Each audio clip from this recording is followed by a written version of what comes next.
आसोळे येथील गव्हाळे कुटुंबाच्या घराला आग, प्रचंड प्रमाणात झाले नुकसान. मुरबाड तालुक्यातील आसोळे गावातील शंकर गव्हाळे, नामदेव गव्हाळे, रवी गव्हाळे यांच्या घराला दुपारच्या वेळी आग लागल्यामुळे त्यांच्या घराचे मोठ्या प्रमाणात नुकसान झाले आहे. आगीमध्ये मुलांची शैक्षणिक कागदपत्र, घरातील साहित्य, कपडे, फर्निचर, भांडीकुंडी, घराची लाकडे, मुलांच्या शिक्षणाच्या वह्या, पुस्तके व इतर साहित्य मोठ्या प्रमाणात जळाले आहे. त्यामुळे गव्हाळे कुटुंबाच्या घराचे मोठे नुकसान झाले आहे. सदर आगीचा तलाठी यांनी पंचनामा केला असून शासनाने आर्थिक मदत करावी अशी मागणी केली जात आहे. आमचे प्रतिनिधी भरत दळवे यांनी सदर ठिकाणी भेट देऊन परिस्थितीची पाहणी केली व सदर कुटुंबाच्या प्रतिक्रिया जाणून घेतल्या. या कुटुंबाला मदत करावी असे आवाहन करण्यात आले आहे. किती वाजता झालं? 12 वाजतेपर्यंत मी इथेच होतो स्टँडवर.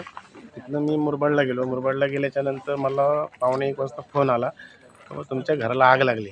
त्यावर लगेच निघलो आम्ही दोघं भाऊ, तिथून आलो इथेच घरी. इथं आल्यानंतर बघितलं तर काही राहिलं नव्हतं, सगळं जळलं होतं. वरचा भाग आणि खालचे कपाट वगैरे सगळं जळून गेलं. काय काय नुकसान झालेलं आहे? ते आमच्या फ्रीज गेले, वॉशिंग मशीन गेले, कपाट जळलं, पोरांचे कागदपत्र जळले महत्त्वाचे. किती जण राहतात घरात? आम्ही 3 भाग आहेत, आम्ही 3 भाऊ राहतो.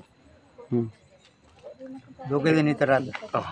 काही भाग वाचले का कुठला? काय नाही, सगळं वरचं पूर्ण साफ झालं. पूर्ण हे झालं, काहीच राहिलं नाही. अधिकारी येऊन गेले? तलाठी आले होते, ग्रामसेवक आले होते. आणि काय सरकारकडून अपेक्षा? आता ते पंचनामा केलेला आहे. पंचनामा केल्याच्या नंतर मग ते आता काय इकडनं येईल ते बघू आता.